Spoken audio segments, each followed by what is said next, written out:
Welcome everyone. I'm so excited that you all came today on such an important topic. We have leaders in the industry, QSRs, that are here to share with you all their wisdom on retention and recruiting. And to begin, I want to introduce myself. My name is Rahkeem Morris. I am the co-founder and CEO of HourWork. We have a retention and recruiting solution. We're able to, as a platform, HourWork and a company, reduce first 90-day turnover by about 30%. And we've been in contact with about 10 million people that work for wages in the United States. And that's a population of people that we continue to tap into in order to staff jobs and QSRs. So that's a bit more about me, my company. And with that, I'll go in order from stage right to stage left. And I'll have you all introduce yourself to the team here, to the crowd. Good afternoon, everybody. My name's David Walsh. I'm the Vice President of People Services with Papagino's Pizzeria and D'Angelo Grill Sandwiches. We've got 128 locations operating throughout New England. And I've been with the company for about 3 years. I joined in the middle of COVID, so it's been a very exciting, challenging time. And retention has played a huge role into where we are today. So with that, I'll turn over to Mike. Nicely done. Mike's back, and we've been talking as a group. I grew up through the restaurant industry. When I was younger, I was hungry, so what did I do? I went to work for a restaurant, and have been fortunate to have great mentors along the way. I've worked on the corporate side a couple times, been a franchisee a couple times, and now an owner of a brand called Fusion. We have 3 different brands, but Fusion's our main one. And this topic to me is really special because without people, we're nothing. And because we're owners, we're self-funded, so blah, blah, blah. So if anybody in here is an owner as well, is wake up every day knowing that we're one person away from a good day and one person away from a bad day. But we love this thing and just so thrilled with what we're doing. So, I'm Dawn Petit. I am the president of Friendly's. Anyone who lives in the Northeast probably knows of Friendly's. I've been with Friendly's for 40 years. And my story starts as a manager in training 40 years ago out of my my 2 years of college, and worked my way up to the president of the company, and credit a lot of my success to the people I've been able to hire and train underneath me. Nice. Hi, my name is Adina Bayo. I am co-founder of a brand called Cornbread Farm to Soul. And we are a hospitality brand that focuses primarily on bringing quality food in underserved communities. And we do that by taking those communities that are food deserts, but really rich in culture and really rich in people, and putting really nice concepts in those places. And when people go in, they're like, wow. So we are in Brooklyn, we're in Newark, we're in Maplewood. Underneath Cornbread Hospitality, we have another brand called Brick City Vegan. And again, same model, thinking about underserved communities in the way that people don't think about them, and giving services and food concepts that just really break that mold. And I've also been an IHOP franchisee for 17 years. I own 5 IHOPs, and just here to talk about people and how I fundamentally believe that we're in the business of people, and we're only as good as the people that work for us. Mm-hmm. Yeah, well said. I had lunch with all these folks. They're truly impressive, each and in their own right. Many people, many of them, working from either a crew member, a position in which they didn't have a lot of training, to leading their teams and organizations today. They should be really proud of what they've been able to do. In addition to running this company, I'm also a commissioner of the state of Massachusetts to study the future of work, one of 17. One of the things that we were able to research earlier this year is that given the structural changes in the economy that has resulted because of the pandemic, labor will only get worse from this point onward. And this is a team, the panelists here, that can help us guide us through the next couple of years and decades as we think about our recruiting and retention challenges. And so I have my first question, and it starts all the way back on the end with you, Adina. What is your most significant pain point right now, recruitment or retention, and why? So I think I sort of look at retention as a byproduct of recruitment, right? I think if you hire well, really, really take the time in hiring well, you can affect retention. It's almost like garbage in, garbage out. So for me, I look for alignment. I believe that when you are working with people, you're in a relationship, and oftentimes it's a real intimate relationship. I have had the pleasure of having people that work for me for 15, 16 years that have their kids now working in some of my restaurants. That is the greatest honor someone can give you when they work for you, and they say, I'm gonna have my child work for you. And I put that in perspective with how I hire people. I don't care about where you've been. I don't care about the experience you're bringing. I don't care about any of that. I don't care if you've been arrested. I've hired about, one of my concepts, about 50% of the people in there are from halfway houses. Like, I don't give a shit about your little marijuana charges that they'll put on you.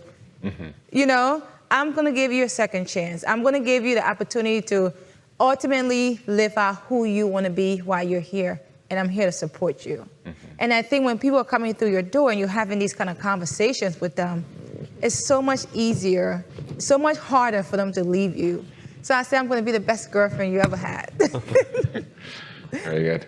If you have children of your current employees working in the restaurant, that's real retention right there. That's deep retention, generational even. And so my second question here, it's directed toward you, Dawn. And my question is, what tools, processes, or applications are helping you recruit workers right now? Well, let me start by telling you, when I started 40 years ago, I didn't have to really recruit. People just came knocking on the door. And as time went on, I had to come up with an idea of how to recruit, and it was a sign in the window, right? I would have a neon "now hiring" sign in the window, and that would bring people in. And in today's day and age, none of that works. And, you know, staffing is so critical, and it's become one of the most difficult things for the operators to do. So how do you get the people to come? You have to go where they are now. We have to figure out how digitally to attract these candidates. We have to go on job boards. We have to have ATS platforms. We have to go to social media. We have CRM software that we have to use, chatbots. Now we're talking to people where they're located on their phones. And that today is one of our most successful ways of doing things. But I don't want anybody to forget and think that that's the only way to do it, because I think the one key is getting the employees who work for you now to want to bring in other people. Mm-hmm. When you create an environment where people feel good, safe, comfortable working for you, they'll recommend you to their friends and family and people that they know. And I think sometimes we're so busy looking at the boards and doing our day-to-day jobs, and we forget that these employees that are right in front of us, they have to be cherished and grown, and when they feel good, and this is their work family, they're the ones that are going to recruit for us. And I'm lucky enough too, I have a lot of employees that have been with me for 40, 30, 25 years, and their children, and you know, my own grandson works for me now, right? So to me, that's where the opportunity lies. I think that, you know, we kind of write our employees of today off as disinterested, and they're really not. They're just looking for a safe place, and they do value quality of life, which is something different. And we have to figure out how to let them know that quality of life is there, and we got to let them know that right from the beginning. One last thing I'll tell you is that when you post positions, and you post for a cook, you need a cook, right? And Mike needs a cook, and Adina needs a cook, and I need a cook, and we post for a cook. What does your job post look like?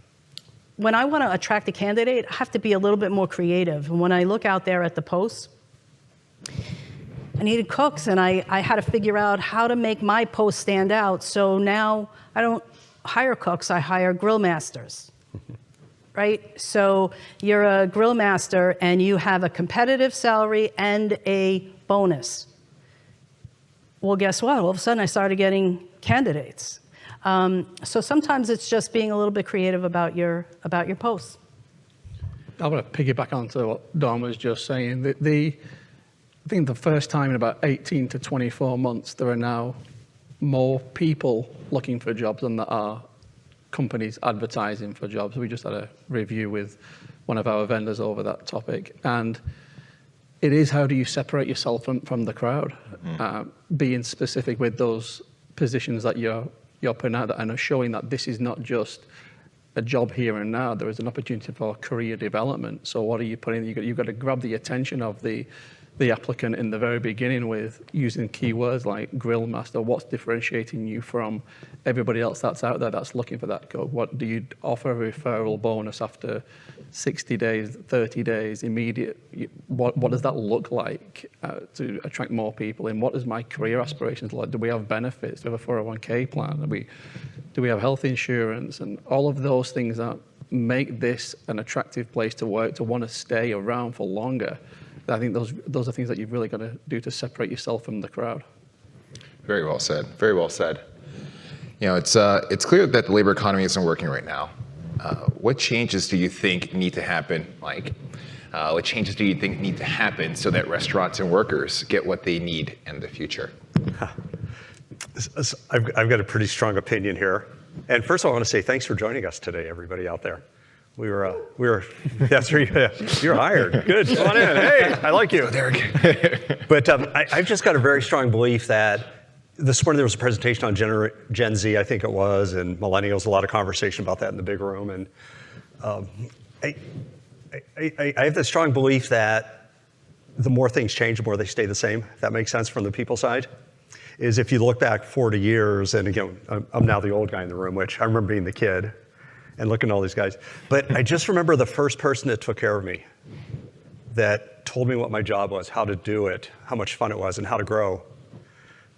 So I think we could blame the economy a lot, but what I see is a lot of great restaurants are staffed, ironically, because they're creating a work environment that's very important. And I think it always goes down to three things that probably have to change in spirit is, I believe that a person comes to a job or leaves a job for only three reasons. Lifestyle, quality of life at work, quality of life away from work. So again, when you get personal to kind of what Adina was saying, was there could be reasons, but how can we make it so their quality of life or their lifestyle at work is positive, productive? That's one. Next is development. Am I growing? Am I growing for the period of time that I think I was going to be here? So not everybody's going to be a lifer, but a lot will be. When you think about it, all I've done is worked in the restaurant business. But if you think about it, you've created a great lifestyle, not a cush lifestyle, but the right lifestyle. Schedules are posted on time. You get the hours you need. You get the money you need. You could live a lifestyle. Development, and the last one is simply compensation. Am I making what I thought I made, and do I know how to make more? And I believe that the businesses that can follow that idea and philosophy will win and continue to. And that's all we talk about is we hire somebody, make sure that they understand the lifestyle, they understand how to grow, and they understand how they'll be paid and how they can be paid more. So that's my kind of yin and yang of the conversation. Yeah, I think it's super informative. Given what you said earlier, Dawn, I'd love if you were to build on this. The biggest reason people leave the restaurant industry is because it's hard. It's hard work, right? And we have a reputation of low pay, long hours, and no benefits, right? So when I look at what's going on in the environment, I have many restaurants that are well-staffed right now. Tough coming out of COVID, getting restaurants set. We lived through that, and now we still have some restaurants that struggle hiring people, and we have some restaurants that are very well-staffed. And when I look at what's going on in those two situations, it's what's going on inside that building that creates the staffing shortage right now, because we don't have the culture that we need inside of that building. This a restaurant that's staffed over here, and this restaurant that's over here, it's not. They want to tell you it's small, this neighborhood is different, or it's not. It's the culture that's bred inside of the restaurant where people want to work for you, people want to continue to work for you, and you never seem to have a problem with staffing. But this restaurant over here always has a problem with staffing. And it's because we're not investing in those people. And investing is not just monetarily. Investing is your time, your heart, your soul, so that these people feel a part of a bigger thing. And I think, there's a few things that we can do on top of creating that environment is, we have the ability to offer flexible schedules, right? Not a lot of other industries can do that. So we should speak up to that, and we should talk to people about, we have flexible schedules. Today, people are looking at 4-day work weeks for management people, right? Instead of 5 days, 5 long days, 6 days, 7 days, whatever you have to do in the restaurant business, and people are talking about 4-day work weeks, right? So you want to be competitive, and if they can go down the block and work 4 days, maybe they're going to go, right? But if that employee feels comfortable enough in the environment that they're in to come talk to you and say, I would really like that, and you're open-minded enough to say, maybe I can make that work, you're going to be in a much better place. And that's something I think that we all have to do. We're people, they're people, and the more we cater to that, the better staffed we'll be. And I just want to think to Mike's point, I think we have to do a better job as an industry to not always feel like we're on the opposite side of our employees, right? When this whole $15 an hour campaign was happening, I would have liked to see more advocacy on our side of the restaurant industry, because whether we like it or not, if the government says going to $15 an hour, guess what? We're going to $15 an hour, all right? So we need to read the tea leaves better and understand that being in opposition doesn't put the industry in it put us in a horrible look for people that are looking to come into this industry. And I think the other benefit that I think that we're in alignment. When the employee win, we win. So if I'm gonna give the appearance that you're winning, I'm gonna do so, because we're kind of tied to the hip. If you lose, I lose. Our alignment is in. I think restaurant owners, the industry, we just need to do a better job communicating to our team members that we are a team, and we're gonna advocate for them in any rooms that they're not in to make sure that, because, I'm in the restaurant space, when you're not at the table, you're on the menu. Yeah. I just want to add to what Adina was just saying about pay. Back end of 2021, when we were really in the midst of COVID and there were not many people out there looking, or they'd left the restaurant industry altogether and gone to seek work that they felt was safer because they weren't exposed to the risks of COVID. We looked at what was going on. We were certainly struggling from a staffing perspective. And what is the pay? What's the competitive pay around us? What are the state projections going to look like across the states that we operate in? And we made the decision to move ahead of minimum wage by about 6 to 12 months. And that had an immediate impact on increasing the recruitment numbers. And yeah, it was a huge dollar investment, over $2 million that we put back into people. But to Adina's point, and Mike's point, without people and without putting people first, we don't have an industry, we don't have a business. So it was really important that we saw that and made that decision to be people focused and make sure we could give them a competitive wage to live on, and we could be competitive to recruit people at the same time. Yeah, invest in your people and you get the Absolutely. return. Yeah, I love that. I also love this idea of creating positive sum with your employees. It's not a zero-sum game, and if they know that you have their best interest in mind, they'll put the full weight behind you. And so, it leads me to this year, 2023. 2023, where does staffing fall within your priorities for 2023? And I'll start with you, Mike. Yeah. So first of all, when it goes to staffing, I got to say a word about how cool this industry is. There's somebody in the room that I worked with 13 years ago. So it's Ricardo. Raise your hand. So just when you think about how cool a world that we live in is that we could work together and just go different ways because of business changes. And 13 years later, get a simple text, I'll see you at RFIS. And you just go, where else does that happen? So that to me is just, when you think about all the stuff that we do, it's the relationships that keep the relationships going. So it's so fun to see you in person, to hear about your life and get caught up like that. But for me, when the people side really started to work, we had two mindsets that we just had ingrained in it. And the first one generates the second. And I've got a belief that a lot of people talk about turnover, high turnover industry. And you always hear that the restaurant industry is a high turnover business, right? You hear those numbers are big, 100% turnover. If you get below 100 for hourly, you're a star.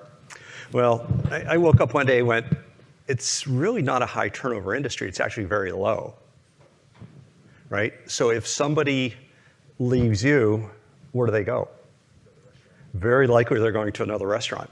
So when we just kind of woke up and went like, oh my gosh, it's always been that way, always will be that way if we don't do something different. And we kind of coined the moniker, and it was, let's stop training other people's people. Because when you think about it, you put your livelihood into making a great hire and to train, and yeah, there'll be some duds out there, but that's going to happen. But somebody that you spend time and effort with to help them create a great lifestyle at work, develop them, help them earn more, and then they leave, you basically just trained this other brand's people. That doesn't make any sense. So we took that mindset as like job one, and we looked at everybody going like, we're going to do everything we can for internal promotions. Because again, I started as an hourly, clearly there's a string here. So it must work okay because I'm here. And I'm thinking if I can do it, then heck, it's a great start. But we really took that mindset about let's stop training other people's people and let's do everything we can for internal promotion. Because I do believe, if somebody's out there, they always have a story. It's just a matter of finding the story. But we want to help people. The other part was from a leadership standpoint is every meeting that we have an agenda. And the agenda is pretty simple. It's people. Then it's about sales. And then sometimes we talk about profitability, but we know that if we go through the people section and we sign off on all the key topics, and then we talk about our sales drivers, we don't need to talk about making money because we are. Yeah. So again, the teeth, let's start training other people's people, knowing that there is no turnover. Yeah, a few people leave to go drive for Uber or whatever, they move out of town. But there are people, let's do what we can to grow them because we're going to grow the business. And the other part is we never talk about sales or profit until we signed off on people. And every agenda is the same, store level, whatever, so. Yeah. I mean, one of the things you mentioned is, you want to stop training people for other companies. I'm thinking about what other industry do employers invest literally billions of dollars in training into people, and when they leave, nothing happens. At least at the company that trained them initially. And so I think it's also well said.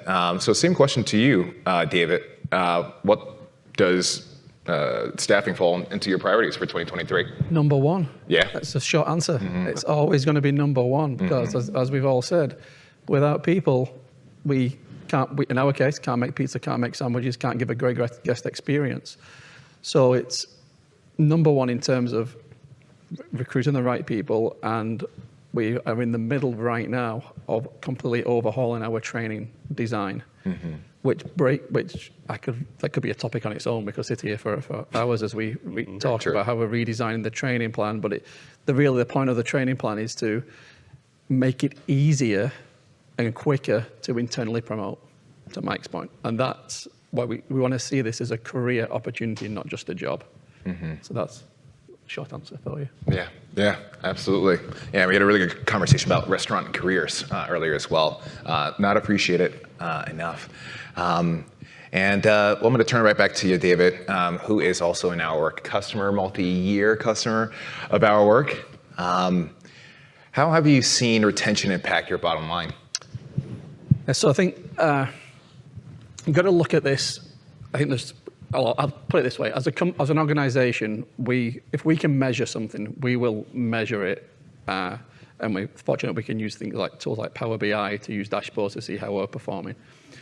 So I think there's 3 areas that we use to gauge how well retention is performing for us. One would be guest feedback and reviews that we get through, scores that we get through Google.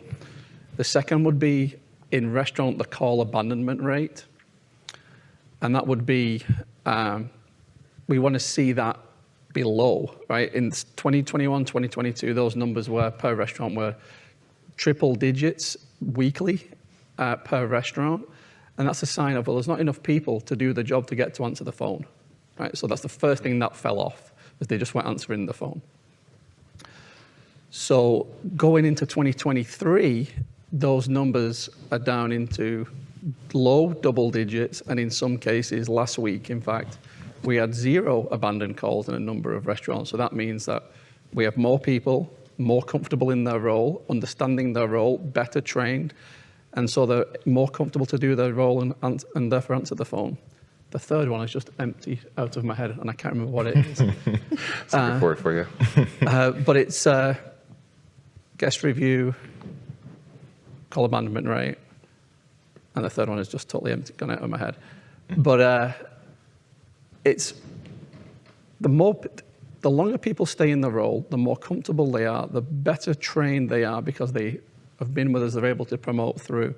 So, and that's the other thing, I suppose, is that you've got people, we can measure people that have been with us for 0 to 3 months, 3 to 12, 12 to 3 years. The number that we're seeing go from the 3 to 12 month, weekly, well, monthly as we measure it, is going up 6, 7, 8%. So therefore, we know we're getting retention, and the total number of employees is steadily increasing by about 30 to 40 people per month. So so bottom line is we're able to make more transactions, less abandoned calls, improved guest reviews, or reduction in guest feedback would be another one, that things are going well because the order is accurate, the quality order is there because we got, again, people that have been doing the role, they're trained, they know what they're doing, they're comfortable. So those metrics all go down, transactions and sales go up. So that's the impact in the bottom line. I think end of 2022 into 2023, the last 4, 5, 6 months, making great strides. Really great results. It's amazing. Anyone else want to chime in on that question? It's how have you seen retention impact your bottom line? Any of you? I don't mind. I'll jump in on something. What I think the number I read was the average number of days an employee works for you is under 100. I think is 75 days. Yeah, some the median. That's unbelievable. Right? How much money it costs to get that person to work for you for that short of a period of time, and the training costs. And I think when we figured out just kind of the hard costs were $6,000 a person, right? So just figure what that adds up to when you have to constantly be replacing those people. I'll tell you about something that we just put in place that's seems to be working well for us. We'll see over time, but we put in a mentorship program, which we now pay the mentor. You know how you say, okay, we're going to get a recruitment bonus, or we're going to pay you money to get us a candidate, or you come work for us, we're going to pay you. What we decided to do was actually assign new people a mentor in the restaurant, big brother, big sister, whatever. And that person is actually being bonused on keeping that employee working for us. And we've only been doing it for about 4 months now, and we've seen our turnover's been cut in half. And just one simple thing like that, and letting them know that it's just important to them, giving them some sort of motivation to let us know what the issues are with the person, because sometimes people leave you and you have no idea why they left. I do a lot of phone calls myself, and I call employees who have left. I've been around so long, I know a lot of them, right? So I'll call people up, and I'm appalled sometimes at what people tell me, and I say to them, why didn't you say something? Mm-hmm. I would have taken care of it. I would have addressed it. So putting this into place has really helped people bring issues forward that maybe they wouldn't have brought forward, and allow us the opportunity to see if we can save some of those people. And because once you get them for a year, you got them.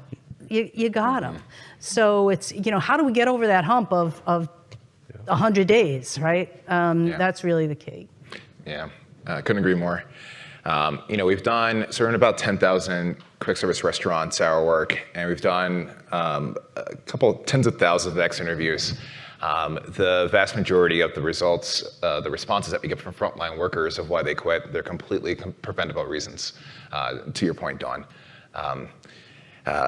Anyone else want to chime in on that question, which is, I'll say it again. Yep. How has retention impacted your bottom line? Exactly. Yeah. Again, when I took over the company 4 years ago, we had a restaurant that was built that we couldn't open because we didn't have leaders. I'm sure everybody in here has been there at one point in time, or you do, and you go like, okay, here's the bad thing. So what happened was we had a building that was paid for, we spent money on. We had potential sales that we couldn't grab, which is obviously flow through. So it just kind of goes back to when you open up every day, you have a prep sheet to prep food. We have a people plan. I'm sure everybody in this room has some type of people plan, but it was always, I always said was, this column always wants to be +1. The moment it's not, stop everything else because you're a day behind. So it's easy to measure food cost and labor cost and how much am I paying on towels or soap, but it goes back to you've got to have a people plan first. And again, preaching to the choir, I know. Mm-hmm. But the moment that number is +1, or you go, yeah, that person, it's not going to be a good day tomorrow because that's the person that's not going to show up. And the weakest link is going to take you down. And again, we've all been there. Tomorrow I will be there. I know that. I don't know where, what restaurant, but something is going to happen tomorrow. But what I know is there's somebody else ready to, gotcha. So when you lose the general manager from a location, the amount of time it takes to recover from that. Yeah. So the succession planning is really critical. Yeah. Right? And it goes over to what we were saying was, why didn't you let me know? And you just go, huh. Yeah. Sorry. With that, I mean, you're mentioning, if not said directly, plans, strategies. I'm curious to know from you, Mike, what's another secret to hiring and retaining? Well, you probably know where my opinions are on things, but I just truly believe is the internal promotion, that whole attitude is so strong. The story Don had about some stores aren't, some stores aren't. I just know that people's wants and needs are the same as they always have been if they're going to come to work. It's up for us the secret of hiring is to know what their wants and needs are. It sounds so easy to say, but so hard to just stop and talk, isn't it? Mm-hmm. How's it going? Instead, clock in, I need you, or clock in, there's cars backed up. So again, it's everything we talk about is where do people stand and what can we do to make them better? And we also talk about, again, hiring is how can we make the workplace less hard? We don't use terms like great place to work or best practices because that's kind of buzzwords. Employees know that. But We just always talk to every employee about how can we make today less hard.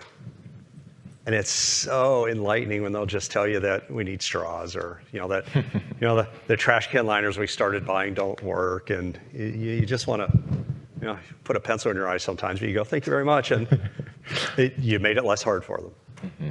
So yeah, I'd say it's got to take a holistic approach to retention. Right? You can't just say I'm going to do one thing and silo that and hope that that works for every single team member that you have across every location that you operate. So it goes from, do you have a quality training program that is easy to understand, that gets to the core of the issue that you're trying to train for?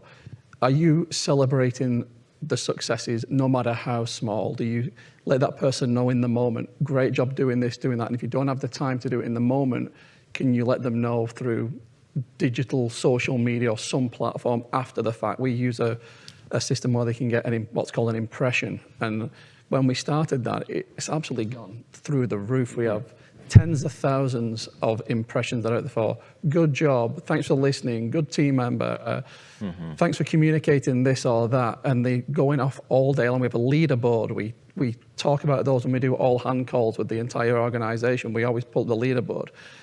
And then you get down to wanting to make sure that, so then you're engaging the team, you're giving them value, that they feel that they're really part of something important and something special.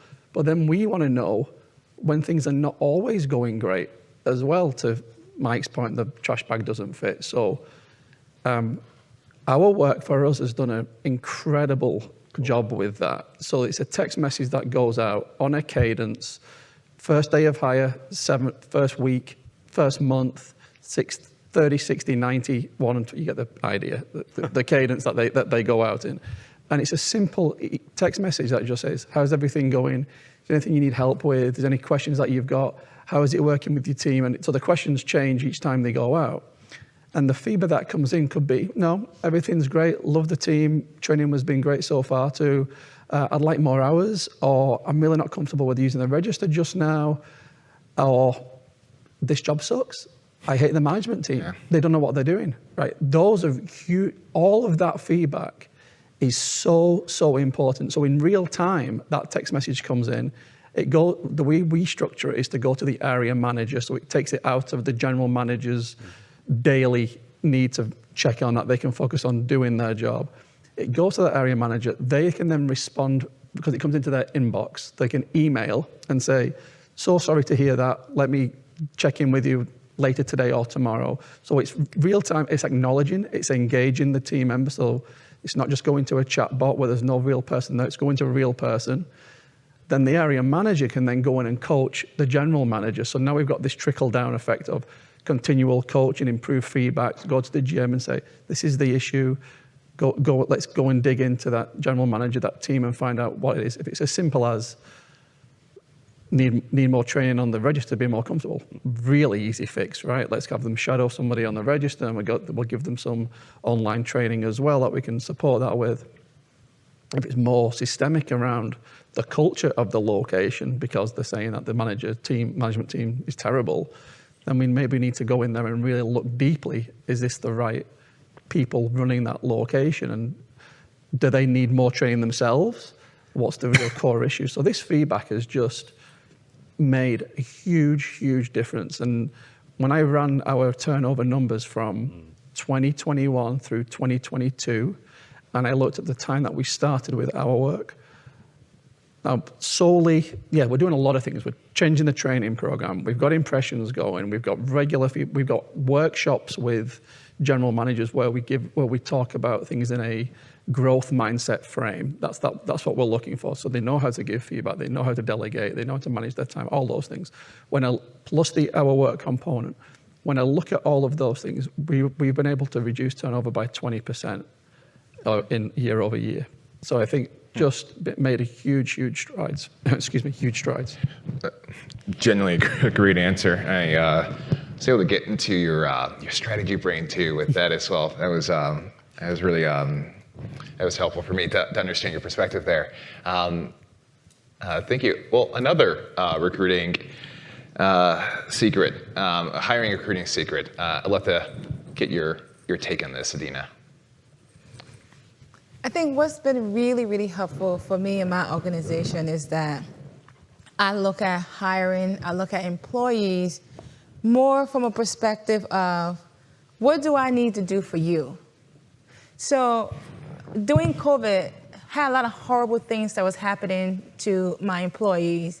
The first 4 weeks, we had to lay all the servers off. And anybody know in this room, servers make their money through tips. So I started thinking, I have a bunch of women that work for me. Some of them are single mothers. Oh. How is this person now supposed to feed their kids? So the first month, I cover all of my employees' salary. Before there was any PPP, anything of that nature, I cover their salaries. It was very hard because it almost really bankrupted me. But I just couldn't not do anything about the issues. Then another issue that we started having was we had an employee that passed away from COVID. Found out this employee had no life insurance. This employee had been working in everybody's kitchen in the restaurant system.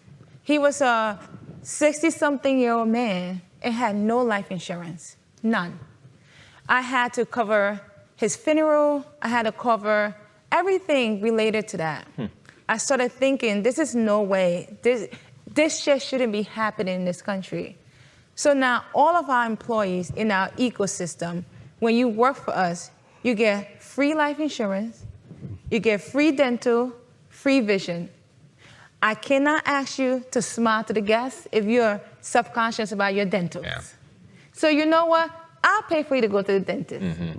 Can't tell you to read a check if you can't see. I found out a lot of my employees had vision issues. So we, we're starting. Can we stop for a second? I think. Yeah, seriously. Oh, thank you. Thank you. So word started getting out, in the community that this is what we're doing.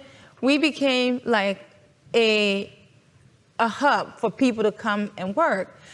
But something Dawn said that really just hit me right now was, I'm on the Restaurant Association of New Jersey. I'll go to these restaurants, and all the owners would complain about staffing issue.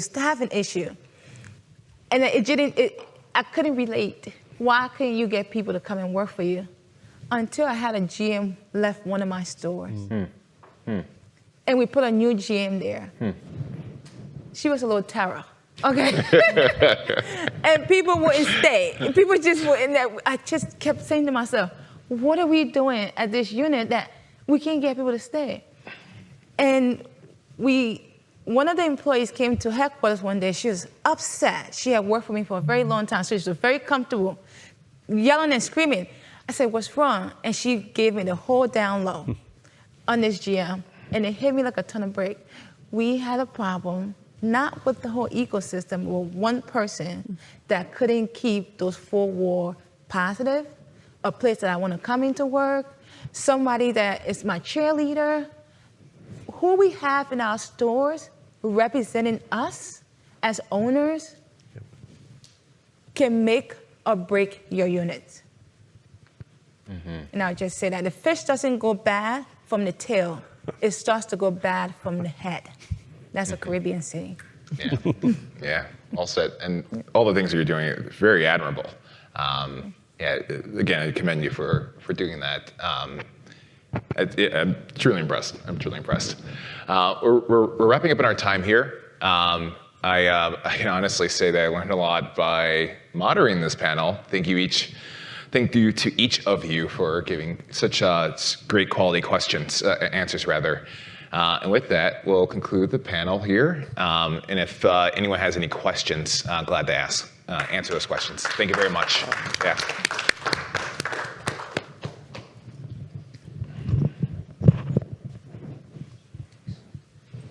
Thank you very much. My question is, there's a lot of interesting technology that we've seen out here. How has technology affected retention for you? And would love to hear any war stories of introducing technology in a way that helped or hurt retention, because I know, there's a lot of focus on that. So I'm very curious if you have any stories about that. I want to take you about, I'm very interested in what David just said with the text message and everything. Sure. Because I'm a nosy owner. Like, I want to get the juice. Yeah. I want to know what's happening. It works. And, you know, so that's an example of technology, right? So we're using our work to communicate directly with the team. Because what we were finding, we use Paylocity as our HRIS, and Paylocity has a community board section module within the platform. And so when I first came into this role, I said, okay, let's use Paylocity to communicate to them. Because what you really want to get down to is that hourly team member. It's easy to communicate to the area manager, easy to communicate with the general manager, but it's that team member that's working 10, 15, 20 hours. That's your gold that you want to internally promote and retain. So start making these announcements on Paylocity, and I'm looking like, okay, we've got 2,200 employees, and they're averaging 130 views on the posts. So I'm not touching. Something is not working. I'm not getting. So the why, what is going on? So they're just not engaging with. They're either not got the push notification turned on for Paylocity, or they're just not interested. So I need to get to that team. What does everybody use? Everybody uses a cell phone, and everybody texts. Mm-hmm. So what is available to us to use that will get out to everybody? So our work came into the picture. And it's been great. Rahkeem, you're just eating this up, ain't you? You like, say more. I am not. We're agreeing. By the way, I'm not getting paid. I'm not getting paid for this, by the way. Let me know when he gives you the check. I want a beef stew. But the other advantage to it as well is we have these text messages that go out on this cadence. But at any point, I can send an announcement to a single location, multiple, all of the ecosystem, and I can like get people. So I did a survey with people, and I added a link in the text message that pulled into a Microsoft Forms survey. And so I could just get more information from people quicker and see what the buying is. So that's the use of technology. The impressions are all on the app in Paylocity that you can just go in and give to anybody in the organization. So I think technology from a communication standpoint, and we use technology for training. We have an LMS through Skook, so we're also here. They're not paying me either. So technology is critical to get your message and your training out to people as quickly and as efficiently as possible. Mm-hmm. I love it. Mm-hmm. And I think also ATS, if you have the applicant tracking systems, where you're able to pull from all the job boards, right, and go have that directed right to your career page. And then from your career page, it goes directly to your management.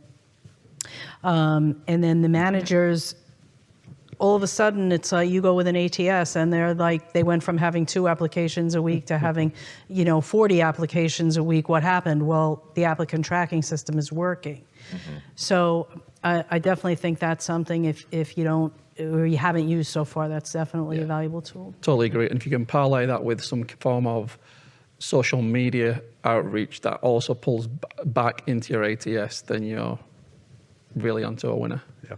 I think the closing word on technology, too, is a tool rightfully or wrongfully applied is a weapon. A tool rightfully is a benefit to you. So, because you do hear a lot about, I'll just use this, I'll buy this, and just spending money. But when you use it that way, that's pretty cool. And Rahkeem, it's cool to hear, so thank you. No, it's just... I didn't sell a lot over lunch, and so it was good to have him. Yes. I listened to a bunch of these, the presentations over the past couple of days, and there's a moderator, and you never really hear what they do. And I just learned more about your service. I'm going like, I'm interested. So yes, that's cool. I'm better because of listening to this. So thank you. I'm looking forward to chatting afterward. And his life story is very powerful. And so if you have the opportunity, I would go ahead and ask him if you're willing to share with others as well. Very good. Any more questions from anyone? This is a little unusual. I don't know if you can hear me on this. Daniel Brown, editor, Digital Signage Today. We're covering digital transformation in restaurants and beyond. I love what you just said about people-focused transformation. How do you handle work-life balance, helping the employees feel heard through these new tools like the texting, without feeling like they're being invaded upon when they go home? Oh, I'm getting texted by my boss and so forth. We've heard a little bit about that. Mm-hmm. Well, I only text during business hours. First of all, I won't schedule it to go out in the evenings. I'll try and keep it between 9 to 5. Similarly with the announcements and the impressions on Paylocity. I haven't honestly, I think maybe twice when I first came into the role, did I get a complaint about receiving communications outside of when they would typically be at work. Honestly, it's not come up as a point of feedback to say, I don't want to be, why am I getting these text messages at this time of day? This is not appropriate. This is infringing on my personal time. I haven't received a single piece of that feedback. So I think you put controls in place. I like to have the ownership of this tool and product to make sure that I know it's going to the right people at the right times for the right reasons. So that would be the short answer on that. That's a really good question, though, because I oftentimes wonder about that work-life balance with employees. And it's a hard balance, because right now there's no boundaries. There's just no boundaries in terms of technology, social media, and everything. You just, as a barrage, everything is coming at you all at one time. And I think there are employees that we do have in the systems that do care about that separation of life and work.